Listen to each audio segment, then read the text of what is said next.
Not sure what happened to. Not sure what happened to my video. Hold on 1 second. All right, there we go.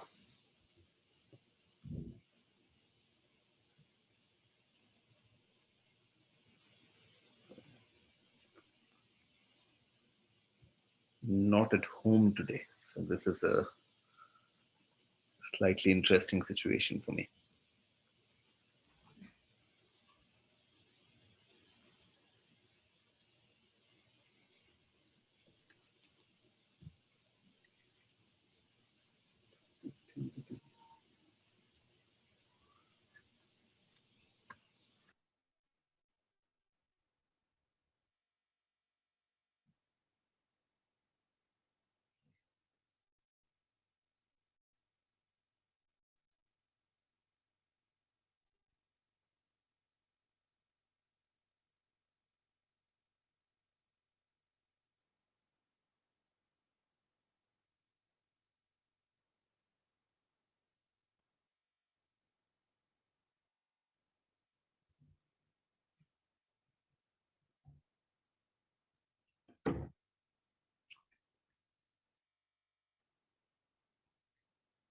Okay, should we begin? Yeah, I think we can begin now, Miloni. It's 8:35. Okay. Hi, everyone. Happy Sunday. So, on behalf of our managing committee, I would like to welcome you all for our very first DC chapter event. Now, before we begin, let me give you a quick introduction of our managing committee. We have a founder chairperson here, CA Gokuldas Pai. Then we have the chairperson of external relations, CA Kalpesh Desai ji. Our executive chairperson is CA Devi Prasad. The vice chairperson is CA Praveen Jain ji. The secretary is CA Pratyusha Mehra, and I, Miloni Dhruv, I'm the treasurer. I also handle our social media accounts, so please do like, comment, subscribe, share all our posts. We would love that. So today's event is going to go as follows. We are first going to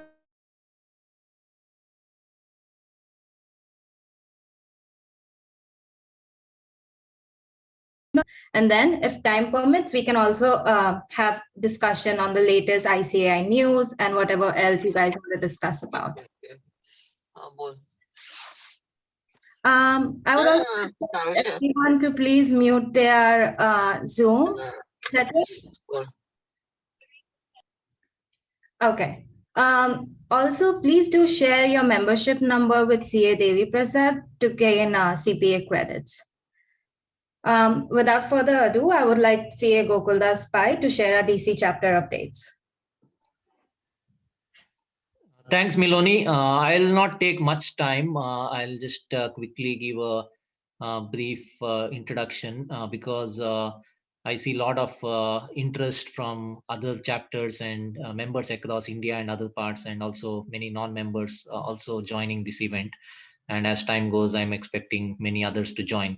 So we'll just give a quick introduction to our ICAI Washington DC chapter, which is part of the overall ICAI Institute of Chartered Accountants of India headquarters in Delhi. So many thanks for joining this event, which is our first event as a chapter after we were officially launched last February when we were inaugurated. And within a month, we are doing our first event. And many thanks to Krish, our speaker today, who is also a member of our DC chapter and expert in this topic, which is a very interesting topic today to come forward and share his expertise today with us. And it's always good that as a chapter, we have many experts within our chapter on having expertise on different topics. And we will be sharing that. So as an international chapter, our aim is to promote ICAI brand globally and also increase our visibility. And among several ways to do it, one of the ways is to conduct events such as today in most engaging and interesting topics relating to our profession.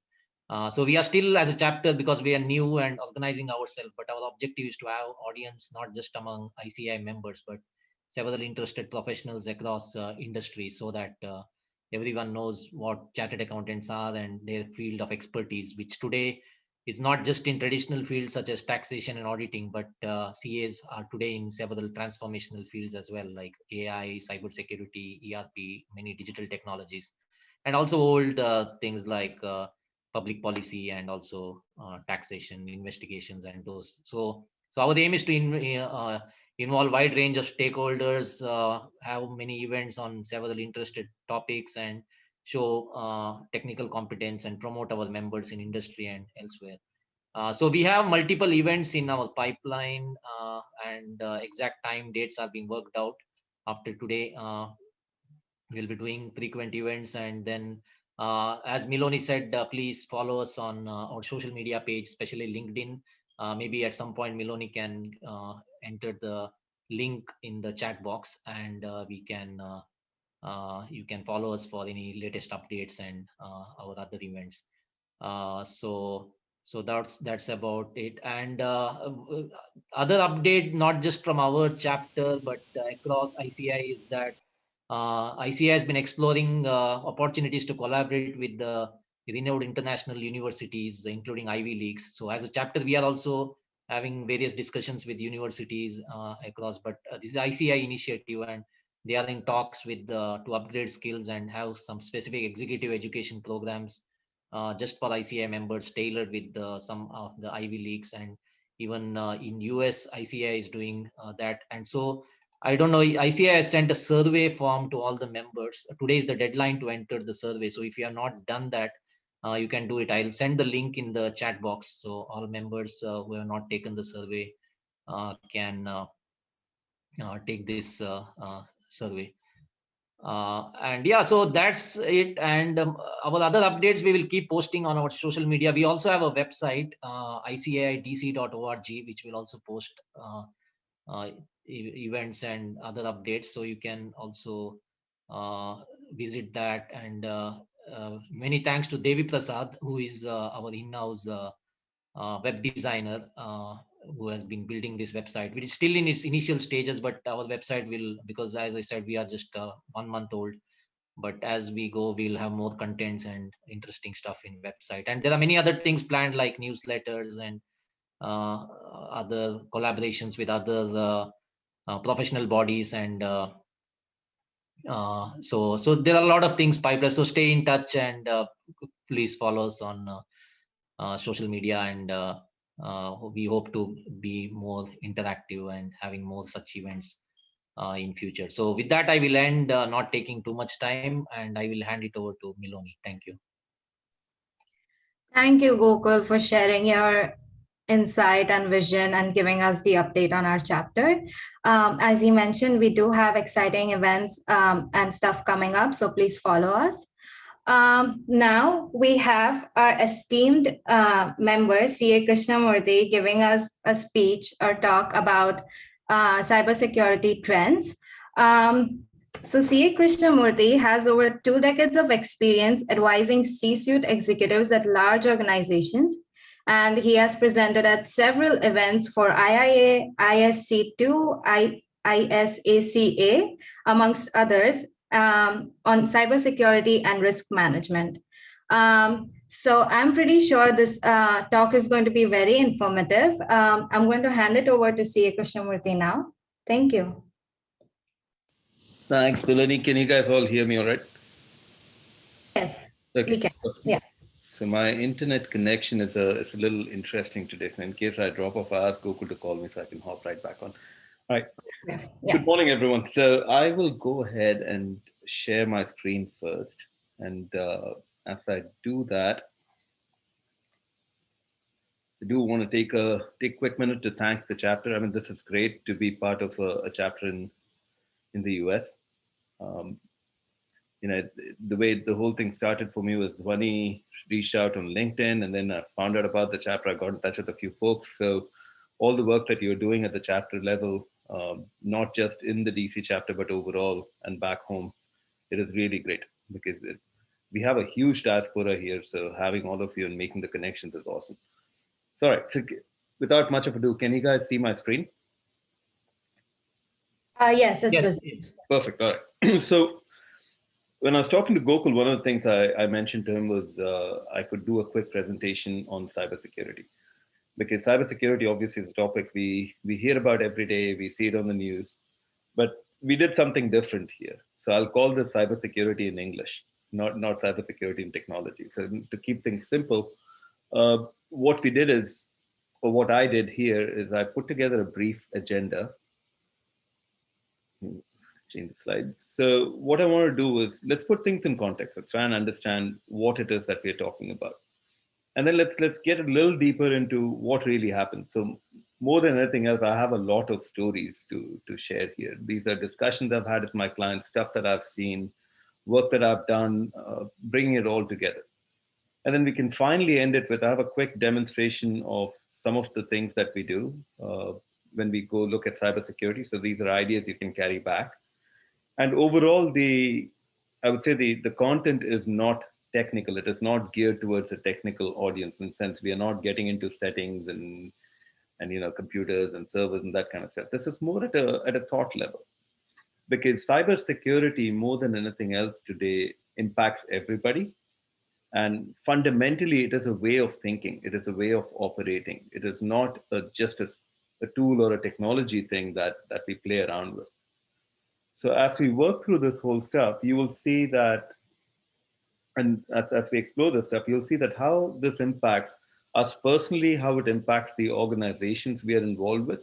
What are some of the things we can think about, and what are some of the things we can start doing tomorrow when you walk back into wherever your work may take you? So that's broadly how it's organized, and then we can go as fast or as slow as needed. So as we go through, if you have questions, either raise a hand using the Zoom tool, or if we have the time as we are going through this, we can even entertain questions in the middle. And then towards the end, we have set aside time for Q&A. So you can either drop your questions in the chat. We have a couple of folks looking at the chat, so they can capture the questions for us and we can answer those at the end. Or we can get to the Q&A session. We can have the mics open and we can just talk through stuff. So that's what I have planned. So without much of ado, let's dive right in. So the first one is, I like to think when we talk about cybersecurity more than any other topic, let's put this in context. Now, I'm not going to bore you with statistics. This industry is worth billions right now. The shortage in the cybersecurity space is unbelievable. Companies cannot hire fast enough, and the universities cannot produce professionals fast enough. So as a result, with the increasing attacks, the lack of talent, if you will, despite the number of people coming out, and the growing risks, basically we are in a state where we don't really know where things are headed. So let's say the first thing I would like to start with is Michael Porter's value chain model. I'm sure many of you are familiar with this. This is required reading at many of the postgraduate universities. About 40 odd years ago, Michael Porter came out and he put together a value chain model. Now, what is the value chain model? The value chain model, in the simplest sense, is it's a very powerful tool.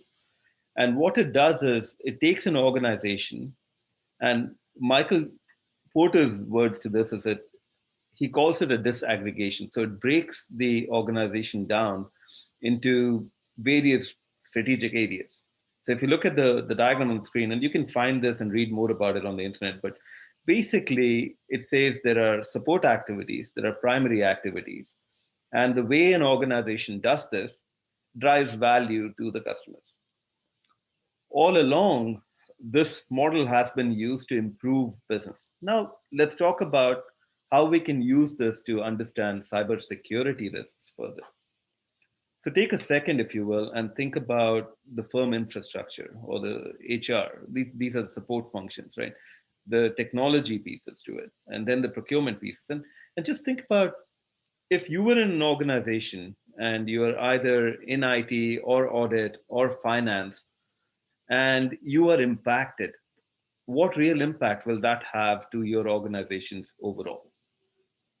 What do you think can go wrong there? Take a second to think about it. And as you think about it, and we go to the next slide, we can talk about what are the things that I have seen in some of the conversations I've had.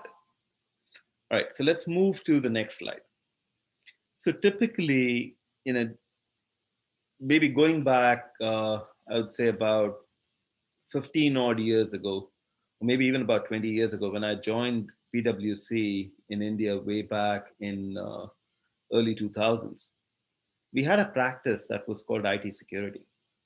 Right? We had a group of people who were focused on IT security. There was no cyber security. There were no such terms.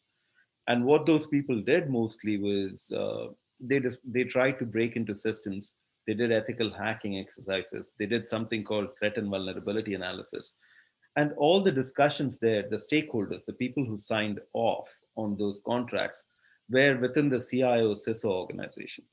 We did not have people from outside IT being involved in any kind of an IT security discussion. So if you look at it today, who is interested in cybersecurity, right? So if you look at the regulators, pretty much every country, in the US, for example, we have the SEC, we have the AICPA. They are coming up with rules on what organizations are supposed to report on cybersecurity. I work with several companies ranging from aerospace and defense contractors to the government, the federal government here, as well as companies that are in other industries, if you will. And pretty much every audit committee, every board asks about what is the state of cyber? What do we need to do about it? I also have had the privilege of looking at the enterprise risk management dashboards of all of these organizations. And pretty much in 90% of these organizations, cybersecurity is in the top three. It does not matter who they are. They could be hotel chains. They could be, defense contractors, like I said. It could be a retail chain. Pretty much everybody has cyber up in the top three risks. So then moving back, what I wanted to use this slide for was to share some stories I've had with some of the people. Now, having grown up, so I spent about 20 years within the big four firms. That's my background. So I was PwC India, Ernst & Young India, Ernst & Young LLP, and then PwC LLP. For the past 5 years, I've had my own business and I continue to do some of that work. But broadly speaking, the kind of people that have reached out to me and I've had discussions with on cyber, that demographic has significantly changed in the last, I would say, maybe 4 years or so. So traditionally, like I said, we would speak with information technology. Some progressive internal audit shops would want to go in and do some work on cyber. So we would have some discussions around, talk to us about cloud computing or cybersecurity or what is happening there. Those were kind of, if you will, discussions I was used to having. Then about 7 years ago, I got a call from a CFO. So typically when I've lived my life at the intersection of technology and business. So typically, ERPs, that kind of stuff has been an area that a CFO would call me about, or they would call me about an operational review somewhere to figure out what is going on with the business. If I get a call from a CFO, and this was a $10 billion company, and his question to me was, Krish, I need to pick your brains on cyber. And I'll dive into this. I have a story to share on this one, but I'll dive into that deeper. I have a slide for that later. And then, as you move on, I have friends who are controllers. So I speak to them and they go, yeah, my cyber budget is going out of control. The CFO wants me to manage this and that. And I don't know where I'm going to get the money from because it's going to impact our cash flows. Then you talk about operations and suddenly people are speaking about, oh yeah, something happened somewhere. So defense contractors, prime example, these guys run contracts for the government, right? One of their contracts, which is unrelated to their corporate world, unrelated to their business, gets impacted. And I get a call from someone way down the stream who is responsible for setting up some relationships with or evaluating vendors. And the call to me is, yeah, we have this vendor. I just got this. They are pitching a cloud-based SaaS solution. What is the impact of that? What questions do I need to ask them about cybersecurity? Procurement, supply chain, and third parties. That is a huge area, especially with GDPR, other standards, regulations coming in. Now the government wants so let us say I'm a large company and I use a subcontractor to work on one of my contracts and I work with the government. Now the government requires that I specify that whoever the third party I uses the same standards, uses the same kind of protections that I am supposed to comply with under the contract. And it is required as a process now. So the last one is marketing and sales. Okay, now these are what I've mentioned up until now are typical discussions I've had. But let's talk about the right-hand side of my screen. And we'll start at the top right box, which is business development or marketing. One would think that the marketing organizations out there creating new ideas, creating new business, advertising to people, selecting things, that kind of stuff. Any impact to cybersecurity before it makes it even to corporate leadership, the first place it shows up at is typically the news media. So as a marketing person trying to sell a new deal or close a new deal, so that morning, if let's say Wall Street Journal reported that your organization lost data or something else happened, that might pretty much close the deal right there. It will not progress. So business development and marketing folks have taken an interest in looking into IT to say, hey, what can I tell prospective customers about what we are doing with cybersecurity? Hitherto, maybe 5 years ago, this was an unthought of thing.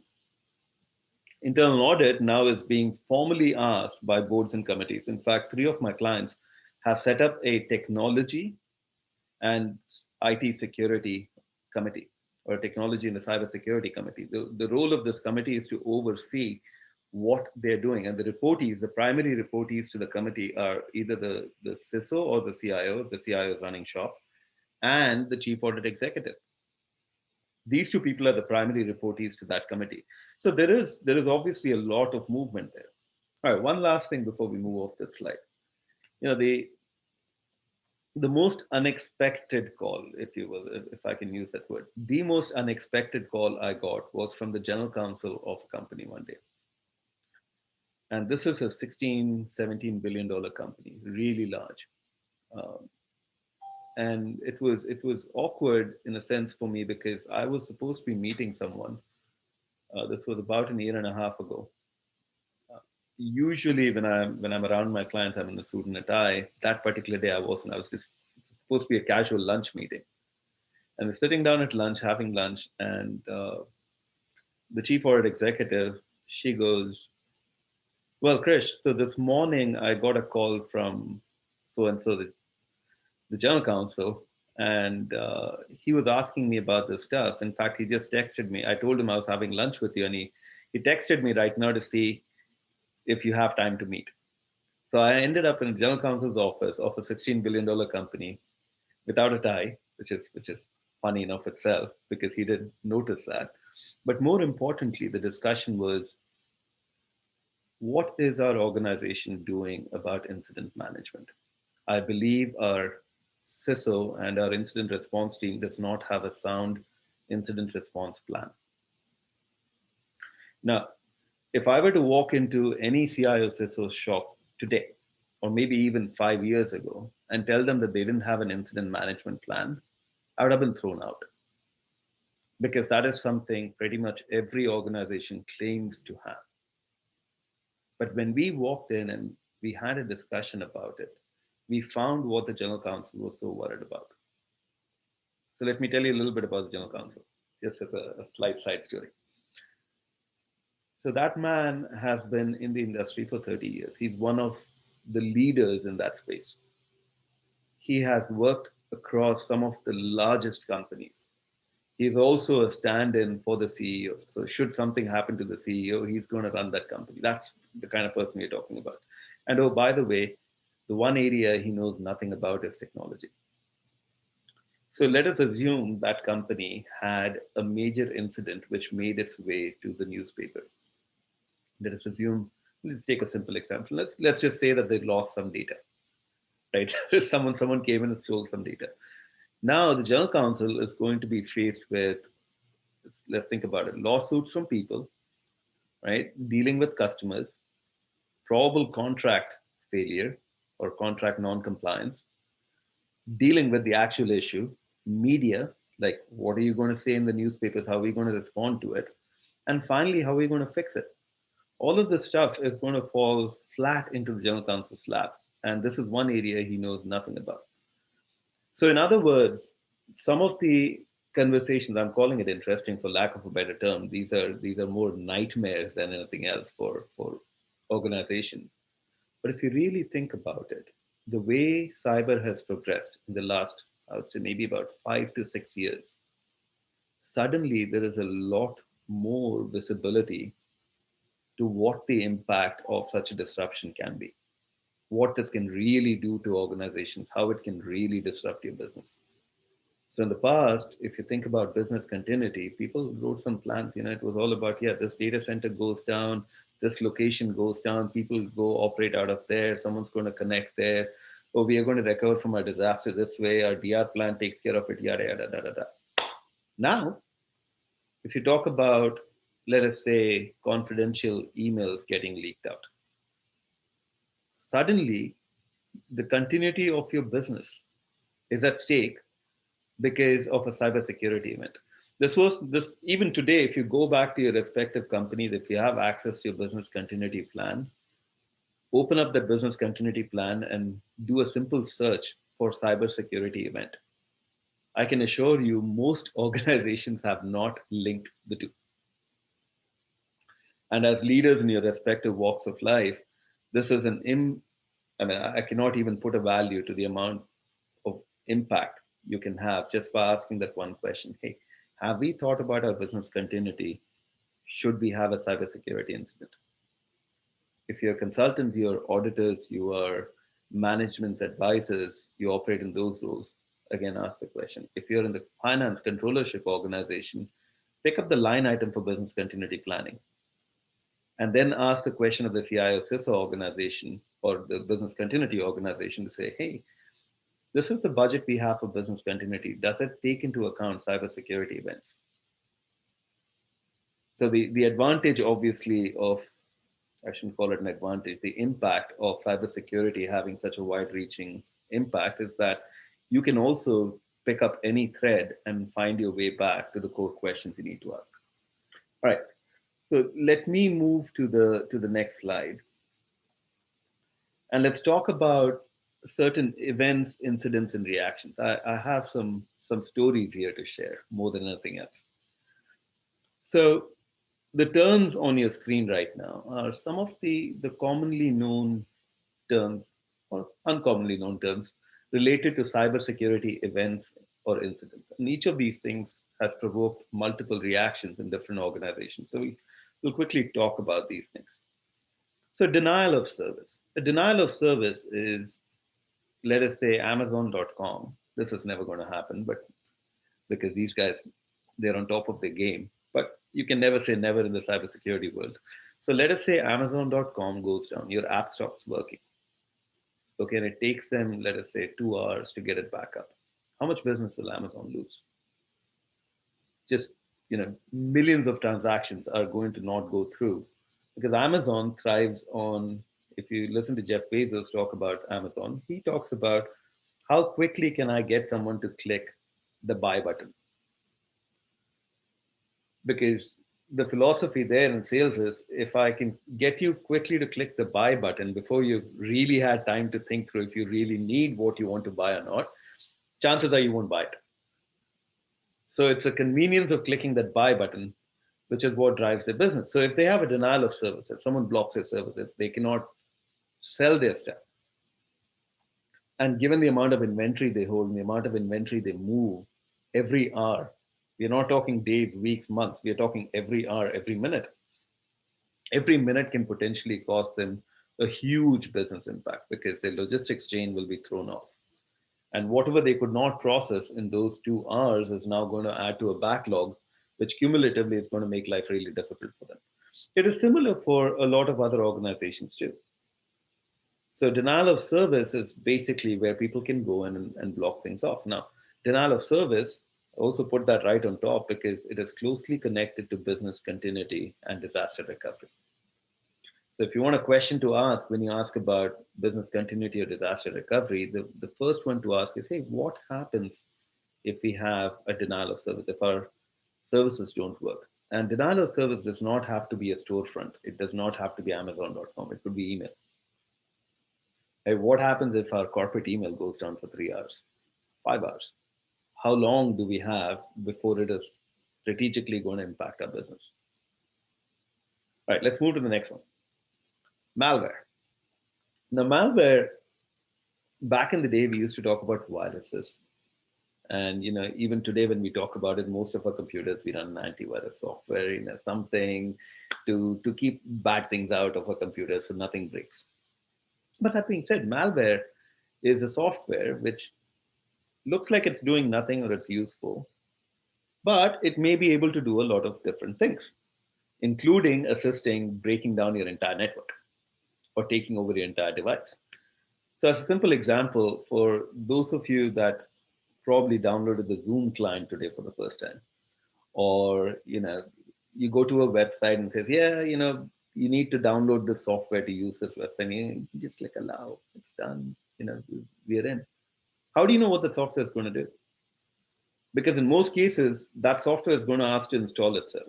When it asks to install itself, it is going to ask for your administrator password. Once you give it your administrator password, while that software is installing, it is running as the administrator, which means to say it has complete access to everything on your machine, it can do whatever it wants to do on that computer. So how do you know that a harmless looking software which has been developed is not doing something else on the back end? So share a small story with you. I kind of like stories. So back in the day, when I was learning how to write, how to do programming. So I'm also a computer engineer by background. So along with being a chartered accountant, my first love was computer science. Maybe because I was not good at anything else. But anyway, going back. So let us say, so back in the day when I was learning how to code, there was one of my friends who used to sit right next to me and he used to code. And this guy used to love making games and funny programs and stuff like that. Now, there were people in the lab, we were using a public lab. There were people in the lab who went around copying software from the people who wrote it. So if someone wrote a cool piece of program, these guys would copy it and put it on their bio. So this guy, he came up with a plan one day. He came to me and he said, hey, Fish, today is going to be an interesting day. Okay, why? He said, you're going to see those two guys who copy all these programs running away. Crazy. Okay, what did you do? He said, oh, I just wrote a simple game. And every time they play the game, it's a very simple graphic game. Every time they play the game, one of their files randomly gets deleted. So that happened. Those guys ran away. Old story. It was a game these guys were playing inside a controlled lab. A malware can do that to your computer today. If you download a piece of software that you don't know what it is doing, it could be doing anything. It could be deleting your files. It could be blocking your files. It could put something on your screen where you have to pay someone to release it. There are too many things that malware can do. And yes, technology is growing to protect it, but there is also, I mean, going back to my clients, their number one time eater, if you will, on their IT side is malware. So they have to take anything that they suspect to be malware, they have to take it onto a separate machine. They literally have to go through the code to see what it's doing. Now let's move forward to everyone's favorite, phishing. Phishing is where you get an email, something innocuous, where you click on something and it does something. So as an example, there are windows that keep popping up. I keep getting these emails from someone, I don't know who it is, but I keep getting these phishing emails where you go, your Windows account has been locked out. Please click here to reset your password. Okay, now all of you have used computers for a while. When you reset a password, it is username, enter your username, enter your current password, and enter your new password. It looks like a perfectly normal thing to do, except that link probably takes you somewhere where you click on it and it opens up a web page. You put your username and you put your password in and you put your new password in. It says, oh, your old account has been unlocked. Please continue to use your existing password. In the process, someone has taken up your username and your password. Now, this seems like a very common thing, right? Why would you say, why would someone click on an email like that? We know it's phishing. So statistics. So we run phishing campaigns at our clients. So a phishing campaign is basically within IT, someone sends an email to everyone asking for some information. This stays, it's an exercise, it stays within the network. And when people click on a link, download a document, do something, they get a notification saying, we caught you. You're not supposed to catch on that. Now, the statistic is the hit rates on a phishing email until about last year were still as high as 30%, which meant to say for every 100 people the email went to, 30 people clicked on it. That we are talking about statistics today. So a lot of organizations have started focusing on preventing those emails to come through, but then there's a lot of other ones where people get in and they actually manage to click on it. Let's move to the next one, disruption. Disruption is primarily denial of service, and we spoke about that. But there are other forms of disruption. Other forms of disruption include, taking down a SharePoint site, taking down a timesheet site, things that you don't look to protect. An organization doesn't really care too much about a timesheet application. In fact, most places it's okay. That timesheet application, we don't have any data to lose. We just have someone's employee ID and some hours. So even if someone steals it, that information will not mean much to them. But let's flip the coin. What if you are a government contractor or a consulting organization or someone that reports time in order to make revenue, and your system's taken down, you lose 3 weeks of information? What impact is that going to have on your cash flow? So with that, last two things, data exfiltration, right, and strategic advantage. I have a couple of stories on these in a few slides down. Let's talk about data exfiltration. So data exfiltration happens in multiple ways. The most common one is obviously, your system gets hacked, someone gets in, someone steals that data and it gets posted somewhere, or they take it and do something else with it. That's the most common one. This is the one we read about on newspapers. What about Edward Snowden walking away with all that classified information? It wasn't data exfiltration in the standard sense of the term. They called it, they have a term for it, they call it insider threat. But in reality, someone took your data and walked out. That they did it using a thumb drive in person does not make it any less of a threat, because that thumb drive can be connected to any other computer and it can be uploaded somewhere else, just the same way if someone stole it on the internet. And the reason I bring that up is typically when people talk about cybersecurity, people are talking about their computers getting hacked. So in your companies, again, when you go back to your organizations, think about physical security. Think about what someone can do if someone steals a key card. Can they walk in? So basically, let's put this whole thing together, right? So let's say I'm a bad actor. I send an email out to someone asking them to reset their password. Someone in the organization actually manages to give me the username and password. So now I have the username and password. And then they are at a coffee shop or somewhere where I manage to flick their badge, because I do my reconnaissance. I know who these people are. So I follow them around and I find an opportunity to flick their badge or steal their badge. There are multiple ways to copy a badge, like the HID cards that we carry around, the ones we use to badge into buildings, they can be replicated just by swiping. So someone brushes against you as they're walking, they could have copied the card. So now I walk into the organization. All I need is one computer, because every computer let me log on as anyone. I have a username, I have a password, I have access to the building, and I can get in. Something as simple as the position of the locks inside the door. They have glass doors in most organizations. Like as you walk through your office, right up top, there is this panel, like a magnetic panel on top of the door. And it's a glass door and you can see through it. And if you try to pull the door, the alarm will sound. So you have to badge in and open the door. Okay. Take your physical security officer with you. Take a simple air can or a smoke can. Okay.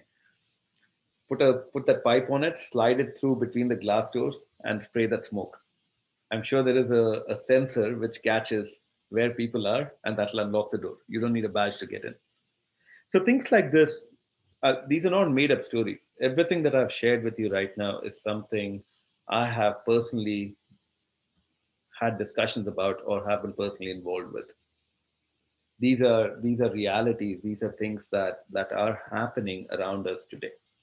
All right, let's spend a lot of time on this slide, so we can come back and answer questions as we get to the Q&A session. But I did want to mention this to you, sir. All right, so let's move quickly into section 2. Section 2 is, I just want to talk to you guys about what really happens. So we read a lot about these things in the paper. We read a lot about, what is going on in the world, but let's discover what really happens. Let's talk about this. So I like to call it the face of cybersecurity. This is something that I speak about with a lot of my clients, a lot of my friends, peers, and also experts in the space. We discuss this a lot. So on the left, I have a simple question for you. Cybersecurity weaknesses, what really causes it? And the bullets below are things that I typically hear. So I could be talking to a CFO, and it's like, okay, John Doe, what's happening? John, tell me about what is causing cybersecurity weaknesses. Yeah, my IT department is incompetent. They don't know how to handle it, or they have too much on their plate. They don't know what to do. You talk to someone else and they'll tell you, yeah, our protection it's just inadequate. I spoke to this vendor or that vendor and they said we needed to have this device or that toy, and we are just not up to it, which is a typical response from a lot of IT shops. It is not that the CI or CISO shops don't know that they're vulnerable. They know more than anyone else that they're vulnerable. And they usually blame it on, what do? I don't have budget. I need to buy this, and this tool to protect my environment. Then comes the technical side of the organization. These are the technically inclined folks. Yeah, our architecture is weak. The way we have set up our networks and our computers, it is actually weak. We are not designed to be safe. So you find the skeptics who say that. Then comes people who have really thought it through. Typically the senior executives. I hear this a lot. This is the cost of doing business. Our business model depends on us being able to customize our services for every client, and that creates weaknesses. So we have to deal with it, and we'll take it on the chin when we get hit. A simple example: one of my clients, one of the things they did is they serve a lot of government contracts. So they're organized where corporate does not have too much of a control over what the program or the line organization is doing. So the line organization is allowed to go procure hardware because the client told them that this is exactly what they need. And they deploy their stuff and they do whatever else they do. So in those cases, the discussion typically goes, well, business model. Our business model is weak. Now, the funny thing is that all of these are just different perspectives on the exact same thing. This is the story of the blind man and the elephant. You see a blind man and the elephant, and people are trying to figure out what it is that they're dealing with, except they're all dealing with the same thing. So no one's really seeing the whole picture for what it is. The first primary factor that nobody talks about, man, and I'll let you guys think about this, and we'll bring it up in the Q&A session. What really is the face of cybersecurity? What really causes it? So think through it as we go through the rest of the presentation, and we'll touch back on it when we get to the Q&A. So reflect back on discussions you may have had, things you may have heard, read, seen, and let's go back and talk about it. So let's move forward then. So cybersecurity chessboard. So if I were to turn around and ask you folks a question, and let's talk about, and maybe you guys can drop this on the chat somewhere. So I'll give you guys a couple of minutes to think through this, to answer this question. So cybersecurity were a chessboard. So I'm sure most of you are aware of chess. What is the most important piece on a chessboard? I'll take the default answer out. Everyone's going to say that the king. So let's get rid of that answer. That is not the answer I'm looking for, because that is a given. Yes, it is the most important piece. But outside of that, if it comes down to that, then the game is already lost. So let's not go there. Outside of that, what is the most important piece on a chessboard?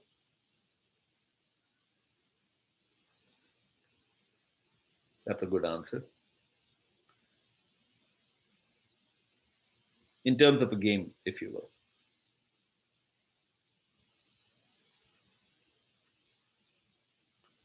Let's give it a minute. I like the way people are thinking. And I'm not a chess expert by any stretch. My son beats me all the while, so.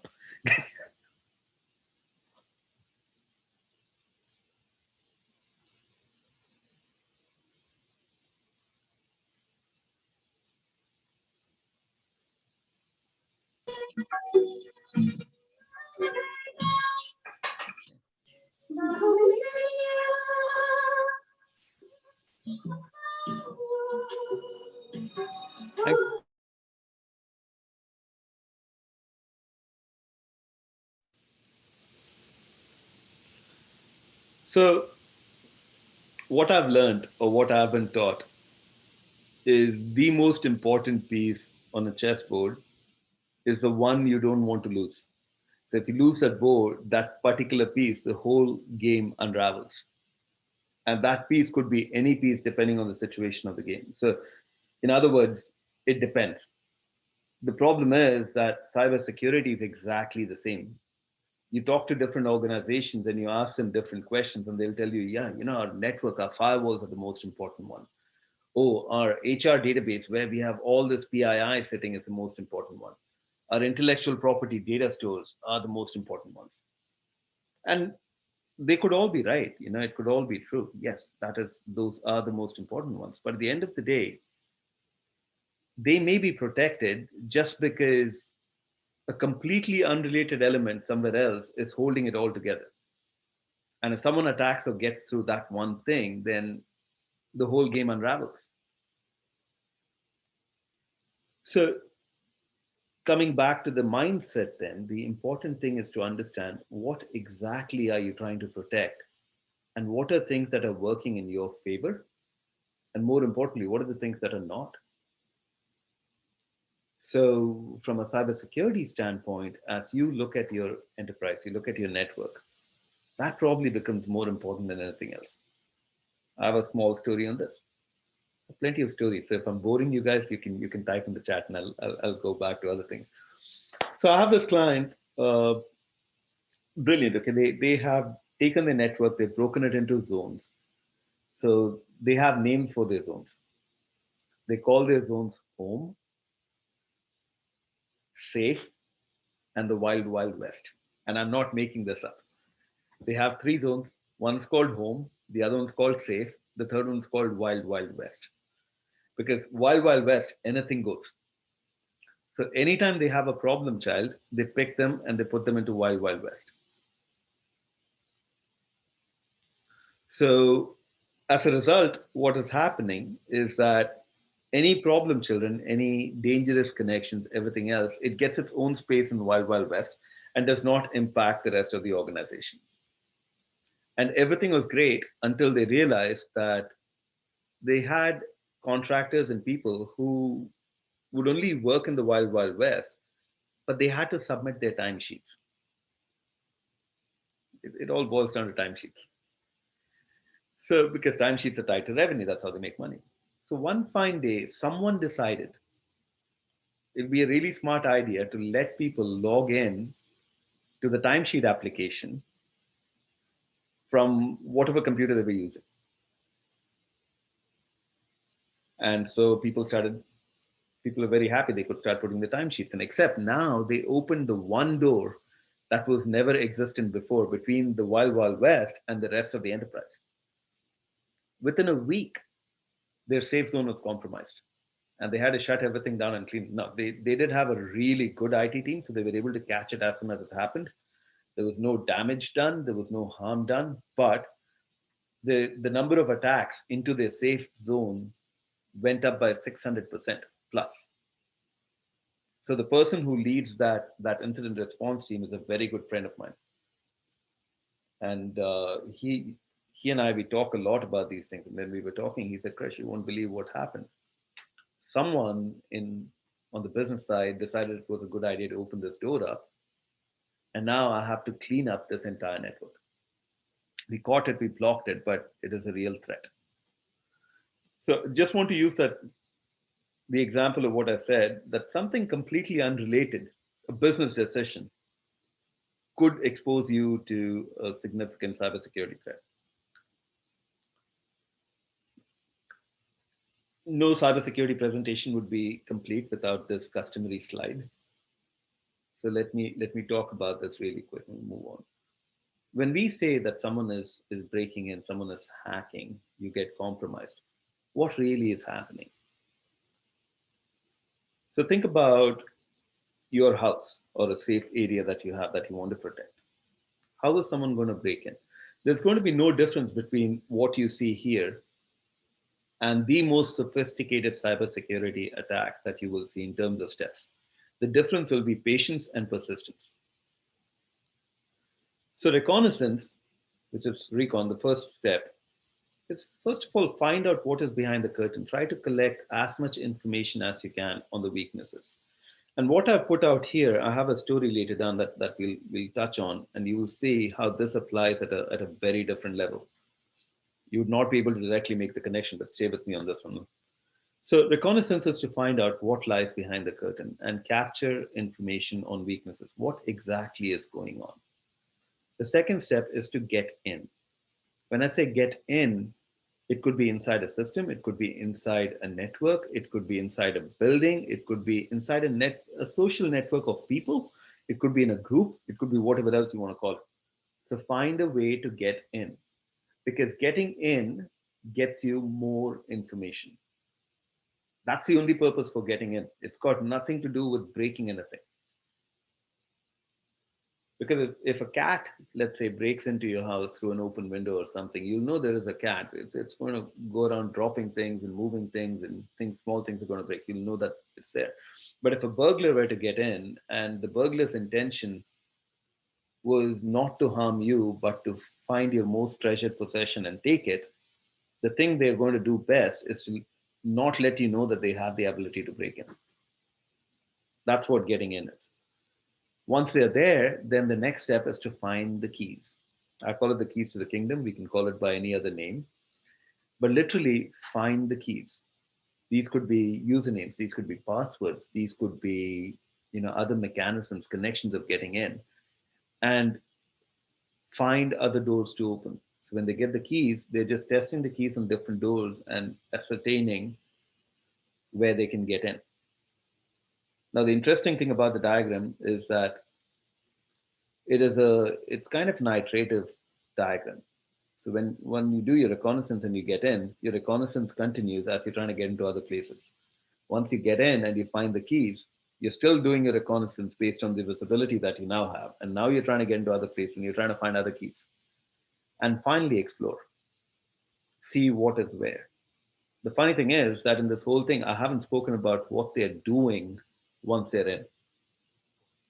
But literally, this is what hackers do. This is what an individual hacker does to try to get into someone's phone or someone's computer. And this is exactly what a state-sponsored grade A hacker does when they're trying to break into state secrets. There's no difference. These are the exact same steps, and these haven't changed.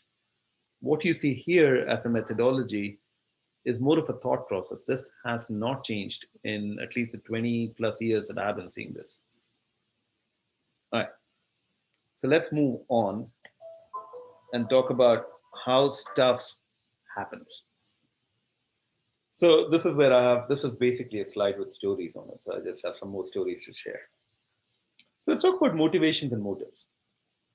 So the motivations for people are either personal benefit, or it could be, all the way out to a country gaining a strategic advantage over some other country. Right? So the motives, on the other hand, could be personal financial gain or whatever else. And the motivation typically, at least for most people who start learning security, the motivation is to learn more. Kind of counterintuitive. The motivation is never to break anything. The motivation is, oh, I can do that. That is where most people start. Now, as time goes on, their motives decide whether they which side of the playing field they get on. Do they get on the side of the field where they're trying to protect things, or they get on the side of things where they're trying to destroy things? The other thing to remember is that if, let us say, I'm a bad hacker, I'm going to use that word, bad, malicious, working for a rogue state, a rogue country somewhere, I could pretty easily be persuaded that what I'm doing is for the benefit of my country and my people, and hence, in their eyes, I'm a hero, not a rogue, even if I use my powers to cut out power to the entire electrical grid of another country in the dead of winter and cause people to die. So the motivations and motives for most crimes, including cybersecurity attacks, cannot really be determined. What we have to think about is, based on what we are trying to protect, what is it that we really want to protect, and how do we want to go about doing it? Right. So those actions we have to decide based on what we are trying to protect. Now, on the individual side, let's talk about what happens. Typically, people go after financial information or health information, or there is ransomware where they hold back things and don't let you get access to it, right? And they charge you ransom for it.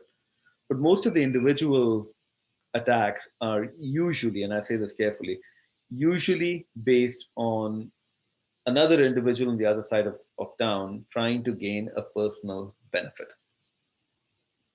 That's what most individual attacks are based on. And the ways you protect yourself from that is pretty simple.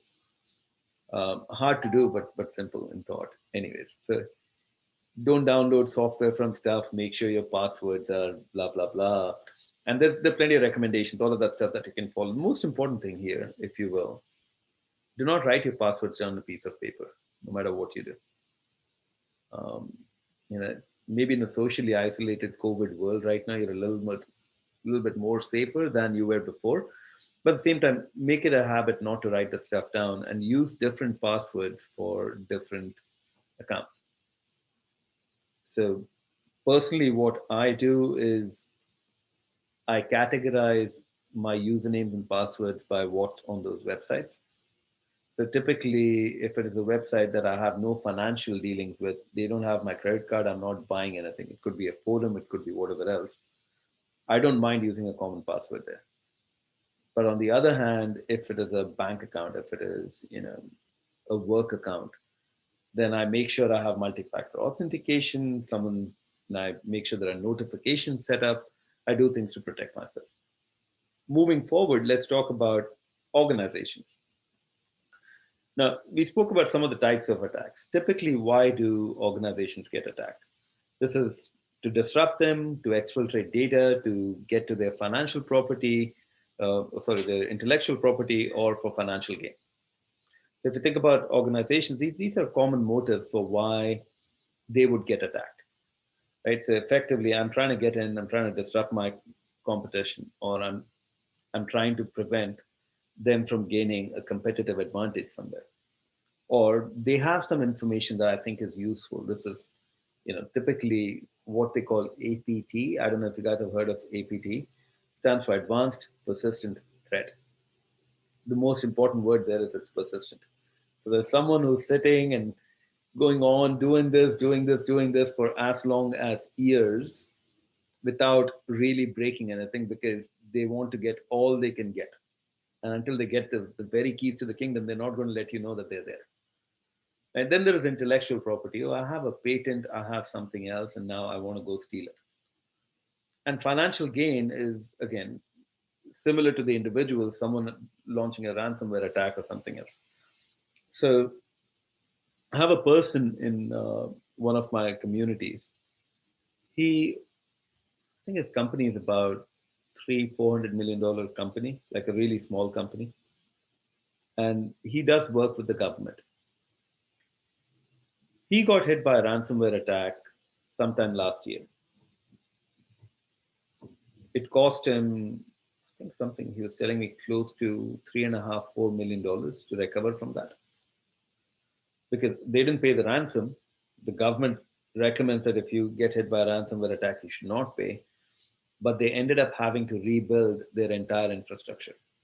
They had to recover it from a backup, get all the data, and get people and do that whole thing. And it cost them almost $3.5, $4 million to get back to speed, including lost revenues and everything else.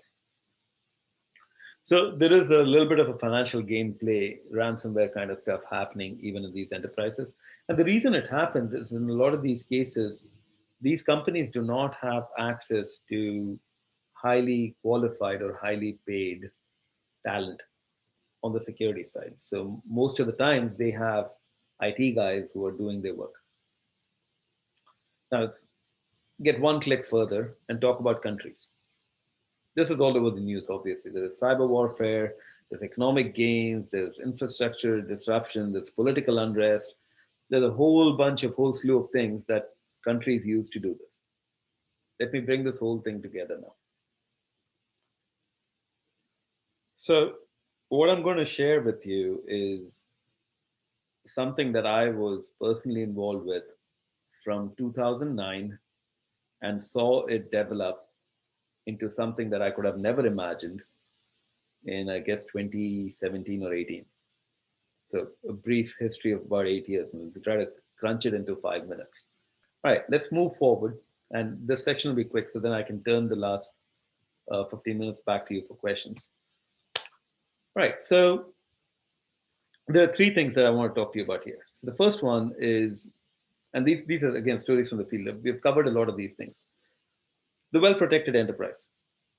So a lot of companies sleep peacefully at night because they have spent enough budget and someone in leadership has told them, yes, we are well protected. Except what I would share is, again, looking at a lot of my clients and a lot of organizations, they have all the controls that are mentioned in all the standards you can pick. So there are companies I deal with that have 853. It's a NIST standard for those of you that may be interested in looking at. The latest cybersecurity standard is called 800-171. There is a new maturity model called CMMC. And what I'll do is I'm throwing these terms at you after we are done with the call. I will put all of these references into an email and send them back to you. So if you're really bored and unable to sleep, I would highly recommend these sources. They really help. But levity aside, the reason I put that in there is because there are a lot of organizations that have all these controls implemented, all of these measures in place, and yet they're not secure because they miss some of the fundamental assumptions. They miss taking into account some of the very fundamental things they're supposed to do in order to make all of these things work. So let's take an example from the financial world. Let us say we have a control which says all invoices should be approved. Right? So, and the control we have implemented is we have a system in which every invoice that is entered has to be approved before it can be issued. Right? So if it's not approved, it will not get issued. And we have this control. We did a walkthrough, we did some testing on it. We found that every single invoice from that system was indeed approved. We even ran analytics on it. We downloaded the whole data set, and we looked at it and we said, yes, it's done. So what can possibly go wrong? It's a well-protected enterprise. Except they have a paper invoice that someone can sign and send out, which never enters the system. So it's something you'd have never looked at, you'd have never thought about because it's not documented in the process. It is not documented in the control. As an external person walking to evaluate that, there is no way you would know that. It's the same story with cybersecurity. There are plenty of computers, plenty of devices, plenty of connections, plenty of things that can connect, touch your environment in various ways that no one really knows about. And people believe it's well protected and things are great. Let's move to the next one. And I'm happy to talk to any of you about more details on each of these things because these are, again, stories that I'm just sharing these to open up the discussion, if you will. The spreadsheet wonders. This one's got to be my favorite. There are plenty of organizations that have the budget, that have the people, that have the skill sets, that have the technology, but are unable to make timely decisions because they use a spreadsheet to document everything they need to talk about. So I had a client, a global company, and my job on that particular client was to help them reduce the amount of time it took them to have staff meetings. The reason was they had a spreadsheet of 10 items they needed to discuss in the meeting. Item number 1 came up. Oh, a new vulnerability came up. We need people to fix it. Okay, how many people do you need? About 20. Why do you need 20 people? 20 people is a lot. I don't have the budget for that. Well, I can give you the list of vulnerabilities and tell you how many that are, and you can tell me if we can fix it sooner. Yeah, why don't you do that? How many systems are we dealing with, by the way? So by the time this discussion ended in the room, 30 minutes of their 1 hour meeting were already done. And they had 19 or 20 more items on the list that they wanted to talk about. So they get to the end of the hour and they all leave for the next meeting saying, okay, we need to reschedule and do this. I'm sure what I'm sharing with you is not something new to you guys, right? I mean, most of us have faced this at some point or the other in our lives. While with most things, while inefficient, the spreadsheet works, cybersecurity is a space it does not, because the timeliness in which the decisions need to be made is super critical. And the last one, I've hinted on this one as we went through it, is we do not have funding. I like to call it a tale of two departments because I've seen this play over and over again at a lot of my clients. So when I looked at the people who joined, a lot of you are finance folks. We have some IT folks and a bunch of others. So I'm sure this is what I'm going to say next is going to be pretty common. There are always budget requests which seem unreasonable and unfair, not just because the amounts are high, but because of the people that it's coming from. There's a fundamental lack of trust where you, as finance people, you look at that stuff and go, it surely cannot cost that much. And on the other side of the spectrum, the distrust is, you definitely cannot disapprove this. I need this. If I don't have this, I cannot do my work. Why does that happen? It always happens because both parties are not looking at the same data. They're both not working off the same information. Right? So how do you solve it? In our case, and this is a quick demo, I'll run through that couple of slides in a second. But we did a quick demo where we said there is a lot of information, especially when it comes to cybersecurity. This can also be applied to any other walk of life. But when it comes to cybersecurity, there is a lot of regimented information available that can be used and shared before you need to make the decision. As an example, let us say that I'm the CFO of an organization and the CIO or CISO comes up to me and he goes, well, Krish, I need $500,000 more this month.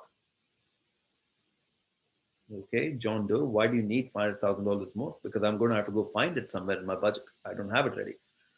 Well, Microsoft announced a vulnerability yesterday. You heard about the SolarWinds thing that happened. We want to make sure the next thing doesn't happen. And hence we have 100,000 systems to patch. And of the 100,000 systems we had to patch, by this time, I've already lost the person. That person could be making sense. That person could be stating the correct thing. But at this point, I've lost the track of conversation. So I'm just going to turn around and tell that person, listen, it's your problem. We included things like this in your budget when we put your annual budget out. So go find the money and do what you need to do, get it done. And that's going to be that. Let's rephrase it. The same discussion happens. The person comes to me and goes, well, this year, compared to our budgeted or our expected vulnerabilities, we have had 40% more vulnerabilities. We have managed to handle almost 50 to 70% of that through efficiencies we gain in our system. Here's a statistic to prove that the time we budgeted to handle one of these was this much. Now it is this much, right? So because of that, this new thing that came up, we are going to be able to accommodate almost 70% of it. I need funding to address the remaining 30%. I need X number of people at Y rate for Z period of time, and we'll have it done. And here are the numbers. So if these numbers can be shared and these can be put out, I say, sure, let me see where I can find the money. The only difference there is in the first case, I said, I got to find the money. I don't know where to find it. You go deal with it. In the second case, I said, yeah, this makes sense. We need to deal with this. Let me go get the money. So the place where the rubber meets the road, if you will, in the tale of two departments, it boils down to what information is being shared between the two departments and if both of them have access to the same information or not.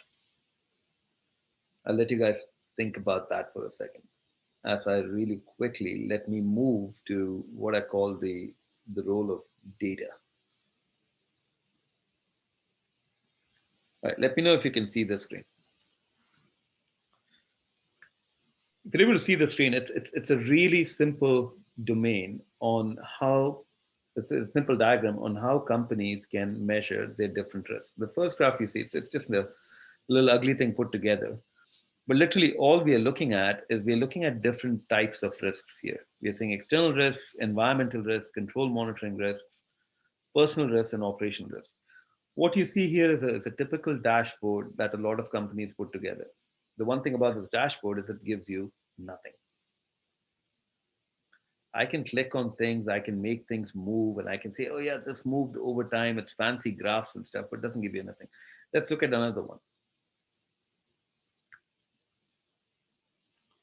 So this one, on the other hand, same 5 areas that you have, the overall risk. Now I can say, what happened to my controls and monitoring risk?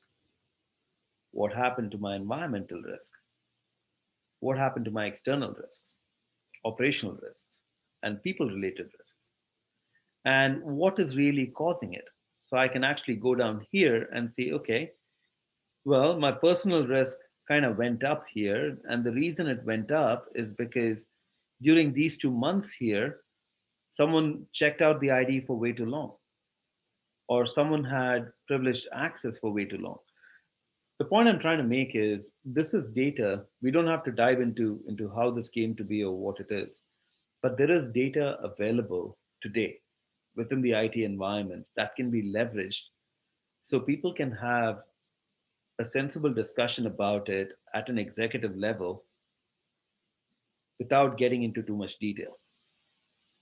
That underlying detail can look like this. So this is for, let us say, Active Directory, which is what we all sign into. So this has all the underlying detail. This would be what I would call a managerial dashboard that an IT manager, CIO, CISO, one of those guys, they can actually use to manage their environment. And moving forward, you can have different dashboards for, let's say this is identity and access management, to manage things. But this level of detail does not have to go up to a dashboard like this that executives can use for decision making. And what you see here is what you would use to replace a spreadsheet. This is just one of a million different ways in which this data can be drawn out. But most of your IT shops will be capable of doing something like this. And finally, I can share this with you. It's just a reference architecture. If you really want to, let's not dive into this picture. It'll take me 2 hours to explain this. But every box in here, every single thing in here can be used to inform what kind of a security risk it can cause. And a lot of these boxes can be changed out as other boxes depending on your specific organization. But typically the mindset is I take all of this information, right? I pull it in. So I acquire, aggregate, assimilate, and analyze this data on an ongoing basis. And I use this information to look at what are the risks to my data, what are the incidents that are causing it, what are the other risks happening, and what are the events around it. So in a very simple way, literally any part of the organization can be used to inform a security risk. All right, let me get back to the slide and wrap up. I just wanted to share that with you guys because, you know, when people talk about technology and they talk about risks and they talk about all of these things, simple is better. And this equally applies to any other area that you choose to talk about as well. All right, so I'll leave you guys with one slide that you can carry back and reflect on more. The most important thing here is the box to the bottom right. Anything that can be linked to financial numbers will probably be effectively tracked, monitored, debated, and used for effective decision making. Anything that is not tracked to financial numbers, there will always be a difference in the way people talk about it. As chartered accountants, financial numbers is what we grew up with. This is our strength.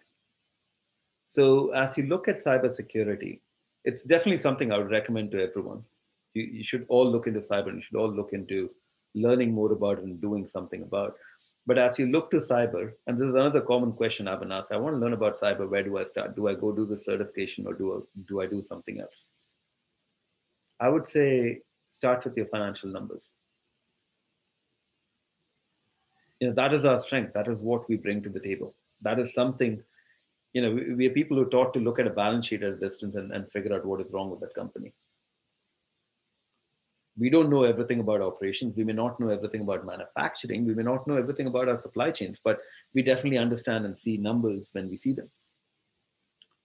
So as long as we can tie or find a way in our respective walks of life to tie a cybersecurity element to a financial number in some way, I think we can add a lot of value there. So I'll leave you with that thought, and we can go to questions.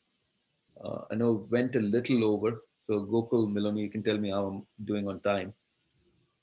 And if you have existing questions, I could answer them, or if you want to open the mic up and talk about it, I'm happy to do that too.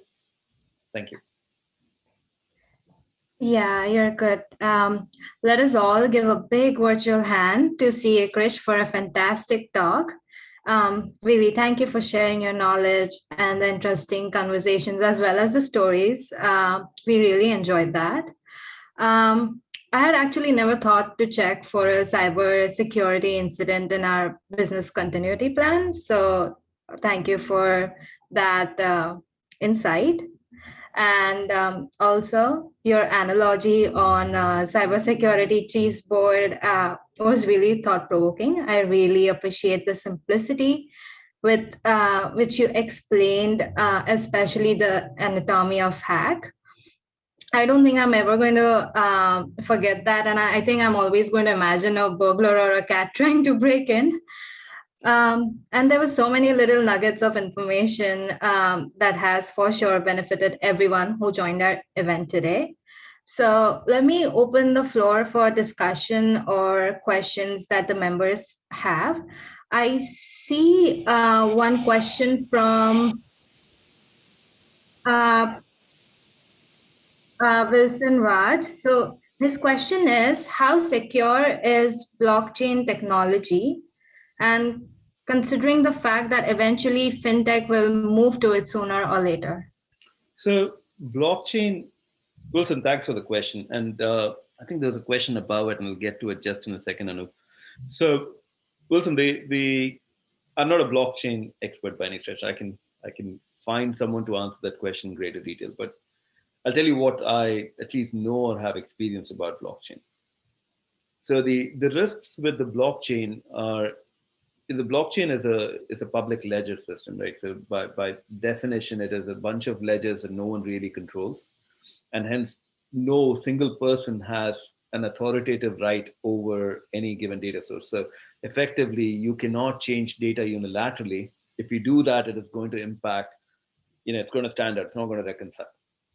So inherently, that technology is secure in the sense that at least the data integrity is maintained in a much better way than most of the other traditional systems. Now, leaving that there, I think there are other challenges related to blockchain which we should talk about. Because if you talk about how secure, the data integrity aspect of it is extremely secure. It's a lot more secure than anything else. But it also comes with a few other risks. Given there is no control and you're relying on, if you will, individuals to have control over their own financial information. The weak link there is still how do you authenticate in and what keys do you use to authenticate into your account, right? So there is still a significant amount of risk, which is also a very good point in time to ask you. We spoke about the face of cybersecurity risk, right? The face of cyber risk. What is really the face of cyber risk? And if you guys want to take a crack at it, if you've thought about it, the face of cyber risk, and in my mind, is us. The face of cyber risk is people. Because if you really think about technology and people, technology, once you code it in a certain way, once you design it a certain way, it is going to do the same thing over and over again. But people may react very differently to the same information on two consecutive occasions, right? So effectively, I might get a phishing email today and I look at that stuff and go, I'm not clicking on that, right? And tomorrow, I may get the same phishing email and I may find out that I've inadvertently turned over my computer to a Nigerian prince somewhere who's promising me a lot of money. I mean, I'm exaggerating, but you get the idea. So blockchain as a technology, yes. The data integrity aspects are definitely there. The other aspects between reconciliation, between fraudulent use or access, all of that stuff is definitely still open to being a risk. And as regulation comes forward and as we start looking at it, we'll see that starting to get shaped out some more. Hope that answered the question. All right, perfect. Anoop, you asked a question to say on the World Economic Forum. Well, accounting jobs are going to risk. I'm not again. I'm not an expert in that space. So let me just talk about opportunities in cybersecurity for chartered accountants, if you will, or how we can all use cyber as an area to enhance our skill set. So, I covered a little bit, and we'll also talk briefly about the automation, RP, and technology enhancements. So, to me, an accounting profession, if you will, sits at the heart of a business, not because we do finance and accounting, but we really know how to measure the pulse of a business. That is something that we've all been trained to do. It's something we start with. So having said that, now the question is, how can we enhance that carpet in the center of the room to get to some of the edges while not overextending ourselves either? The place where when I speak with a lot of the people that I mentor or connect with over the years, my advice to them is always, and this is something that I followed myself, it's always to take one small area at a time and see what I can learn about it. So in my particular case, I started learning ERPs back in the day. So I wanted to learn SAP. So I spent many a night looking at work papers, if you will, audit work papers for SAP. Looking at audit work papers for SAP resulted in me being able to go through 3 lifecycle implementations of SAP across my career. So in a sense, what I'm trying to say is I stayed pretty close to my fundamentals. Now, automation, RPA, and other technology enhancements, the change is going to be a constant in those spaces. We are definitely going to change things. So what we do is we try to go back to our basics and we analyze things based on how they are set up as processes and where they logically lead to. And as long as we follow that rabbit trail, we find something new, we talk to people, we learn about it, and we enhance our skill set. So I don't think overall, maybe the manual accounting job may be going away. If that is to be said, I don't see that happening either. But that being said, at least the relevance of the profession, I don't think is going down. If anything, it's increasing all the more now.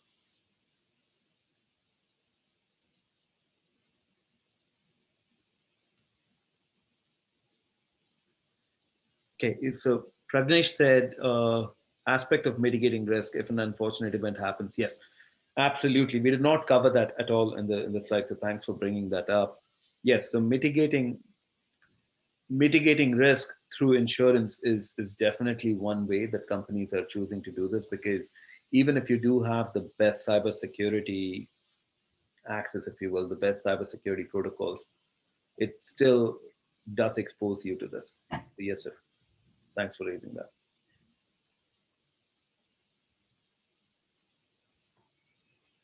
All right. Okay. Does anybody else have any questions or want to discuss about cybersecurity?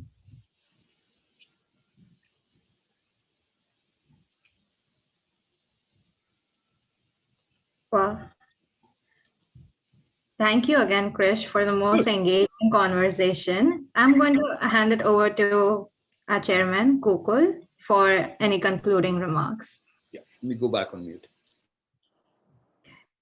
Thank you, Krish, and thank you everyone for watching. This was very engaging and very interesting and very detailed presentation of the subject you gave, and it was very good to have you and as an expert to share this, because cybersecurity is something which we all ignore, as you said, and personally I never paid any much attention to this, even though we are vulnerable even in our personal as well as in our professional, in our businesses and everywhere. It's a very important topic which is often ignored, and you gave a very eye-opening presentation, and at least many of us, when we go back, even though we may not become an expert on this, but this is something we will be paying closer attention to, because a lot of our personal data to even our office data, and many of us have our CPA firms and our businesses where we store a lot of data and information, and cybersecurity is something which we cannot ignore at all.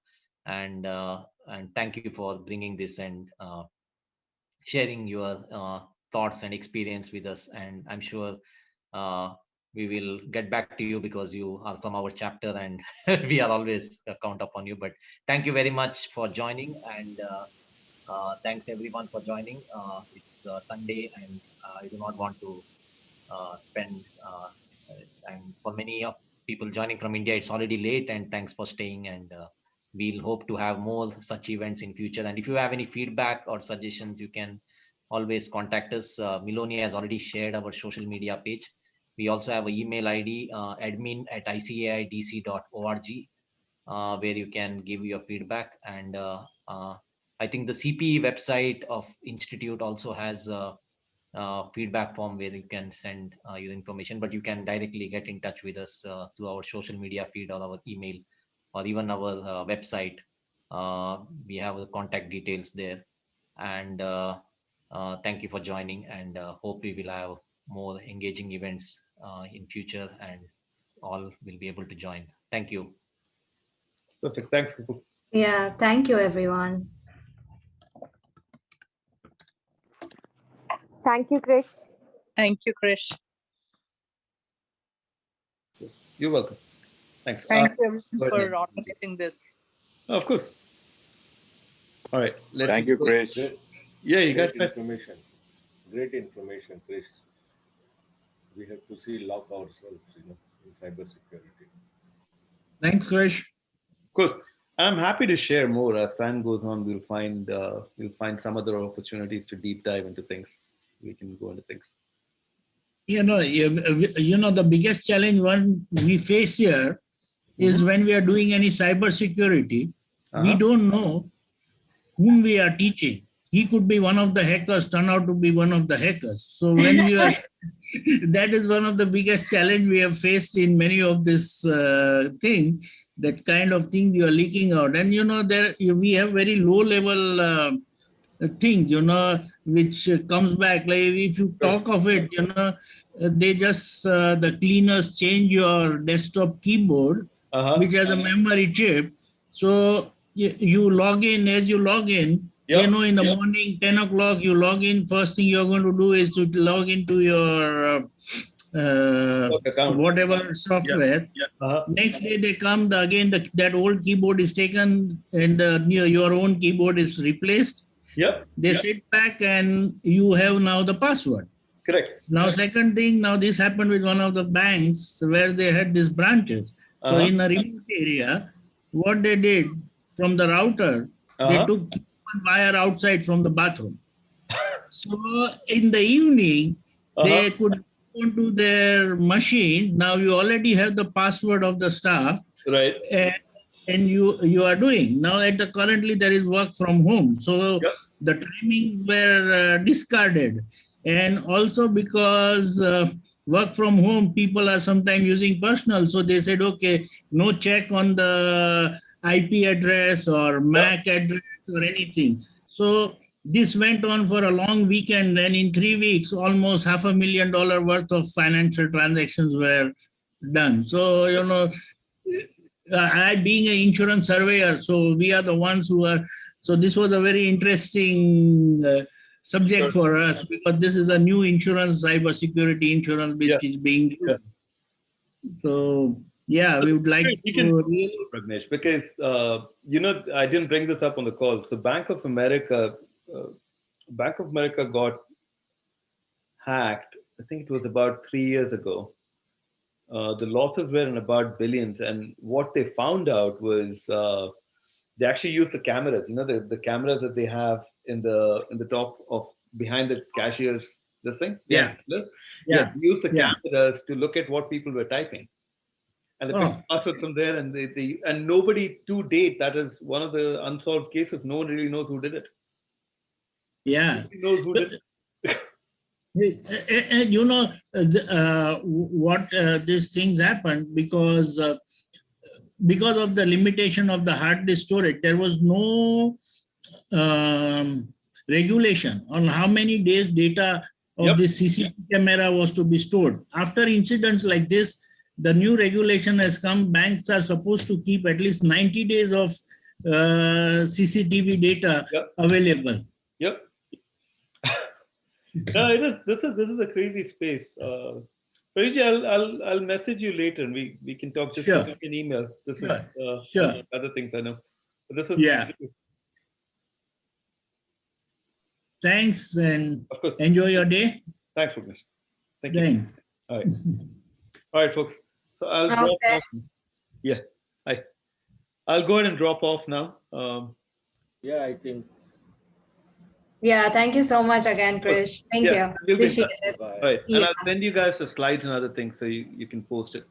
Yes, please. Thank you. All right. Take care. Bye. Yeah. Thanks again, Krish. It was a very informative session. Of course. Thanks, Ratish. All right. Bye.